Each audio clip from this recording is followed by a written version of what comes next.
Como parte del Real Decreto Ley 11/2020 de 31 de marzo, por el que se adoptan medidas urgentes complementarias en el ámbito social y económico para hacer frente al COVID-19, el gobierno de PSOE y Podemos ha aprobado una subvención, una transferencia, una partida de 15 millones de euros para las televisiones privadas españolas. Como podemos leer en el artículo 46 de este Real Decreto Ley, artículo 46, compensación temporal de determinados gastos de cobertura poblacional obligatoria del servicio de televisión digital terrestre de ámbito estatal. Con carácter excepcional, se aprueban ayudas por importe de 15 millones de euros para compensar una parte de los costes de los prestadores del servicio de comunicación audiovisual de televisión digital terrestre de ámbito estatal, derivados de mantener durante un plazo de 6 meses determinados porcentajes de cobertura poblacional obligatoria. En el instrumento en el que se regule esta compensación de costes, se definirán las actuaciones financiables, los gastos objeto de financiación, las condiciones y el procedimiento en el que materializar las compensaciones y concretará los beneficiarios. Es decir, de momento todavía no sabemos a quiénes se les van a entregar estos 15 millones de euros, pero evidentemente los dos grupos de televisión mayoritarios de este país, A3 Media y Mediaset, recibirán una parte importante de los mismos. La cuestión, claro está, es: ¿cabe alguna justificación económica o moral a esta transferencia de 15 millones de euros de todos los contribuyentes a las televisiones privadas españolas?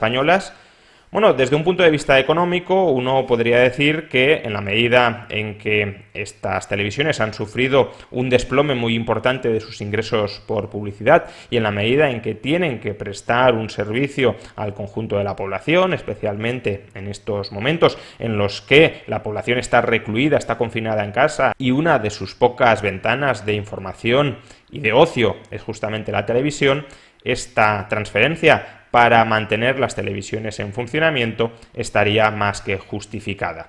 Sin embargo, este argumento es un argumento defectuoso por varios motivos. Primero, prácticamente todos los sectores económicos de este país han visto cómo sus ingresos se han desplomado después de que el gobierno haya decretado un cierre obligatorio de sus actividades. Y sin embargo, el gobierno no piensa rescatar a todos y cada uno de los colectivos, de los sectores que se han visto afectados por sus medidas de confinamiento domiciliario y de cierre, de paralización, de suspensión de la actividad. Pensemos, por ejemplo, en el caso de los autónomos. Los autónomos son un colectivo enormemente afectado por esta crisis porque sus ingresos se han caído y porque en muchos casos ni siquiera están autorizados a trabajar debido a la parálisis que, como decimos, se ha decretado. ¿Qué medidas ha tomado el gobierno para ayudar a este colectivo de los autónomos? Se les ha propuesto aplazar durante unos meses la cuota a la seguridad social. Aplazar. Ni siquiera se les ha condonado esa cuota. No digamos ya otros gastos fijos de los autónomos como alquiler de locales o suministros. ¿Ha propuesto el gobierno hacerse cargo de estos gastos fijos de los autónomos a los que tienen que seguir haciendo frente a pesar de que se les ha prohibido ingresar? Evidentemente no, porque el gobierno no puede rescatar, ni puede ni debe rescatar indiscriminadamente a toda la economía. Entonces, si al sector de los autónomos no se les rescata, insisto, ni siquiera se les condonan cuotas a la seguridad social, porque al sector de las televisiones públicas sí hay que inyectarles 15 millones de euros para cubrir parte de sus gastos. No existe una justificación para esta discriminación, para este trato diferencial, más allá de decir que en el actual contexto de confinamiento domiciliario, las televisiones privadas están prestando un servicio mucho más valioso y mucho más urgente que el que prestan los autónomos. Pero si este fuera el caso, si esto fuera así, y no se trata desde luego de disputar esta hipótesis, lo que deberían hacer las televisiones privadas es abrir un servicio de donaciones voluntarias, como hacen tantos otros medios de comunicación, por cierto, para que aquellos ciudadanos que verdaderamente están valorando su labor contribuyan a sufragar parte de sus gastos actuales en un momento en el que los ingresos por publicidad se han desplomado. Y si finalmente, incluso con estas donaciones voluntarias por parte de la ciudadanía en estos momentos tan críticos, las televisiones privadas no son capaces de cubrir sus gastos actuales, deberían comportarse como todo hijo de vecino, como todo autónomo o como toda pequeña y mediana empresa. El gobierno ha habilitado dos mecanismos genéricos para capear la crisis y son los dos mecanismos genéricos a disposición de todo el mundo que deberían utilizar las televisiones privadas. Uno es el mecanismo de los ERTE. Si hay que hacer un ajuste temporal de plantilla en las televisiones privadas porque no son capaces de sufragar todos los gastos actuales, el ERTE está a su disposición. Y si no quieren realizar un ERTE, y es muy comprensible, porque si hay que prestar un servicio de calidad, el personal puede ser indispensable, lo que tienen que hacer las televisiones privadas, que no es un modelo de negocio que vaya a desaparecer en 1, 2, 3 o 4 años. No es que las televisiones privadas a largo plazo peligren, su viabilidad esté en tela de juicio, sino que a largo plazo van a subsistir y van a tener ingresos y van a tener beneficios. Lo que tienen que hacer contra esos beneficios futuros es pedir un crédito. El gobierno también ha abierto una línea de avales públicos para las deudas privadas. Avales públicos que solicitarán muchos pequeños empresarios y muchos autónomos. Pues bien, que las grandes cadenas de televisión pidan un crédito, avalado incluso por el gobierno, ya digo, en condiciones de igualdad entre todos los españoles, para sufragar sus pérdidas actuales, se endeuden para cubrir gastos extraordinarios mientras los ingresos se han hundido también de manera extraordinaria, con la expectativa de que en 2, 3, 4, 5 trimestres vuelvan a operar de un modo bastante similar a como estaban operando antes y con esos beneficios puedan devolver el crédito. Para lo que no existe justificación, insisto, es para que haya una transferencia económica discriminatoria en favor de los grandes grupos de televisión, de los grandes o pequeños grupos de televisión, en cualquier caso, de los medios de comunicación audiovisuales, mientras el resto de empresarios los están pasando verdaderamente canutas sin que ni siquiera, repito, se les condonen las cuotas a la seguridad social.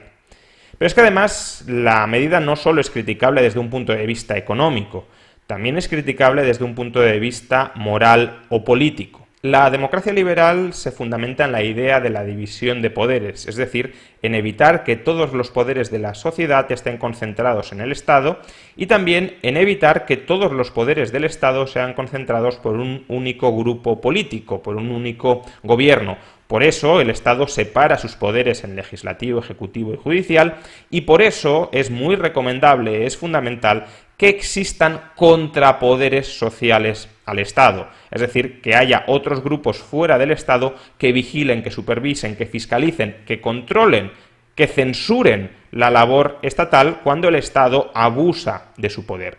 Uno de esos contrapoderes básicos de cualquier democracia liberal para controlar los abusos del poder político es la prensa.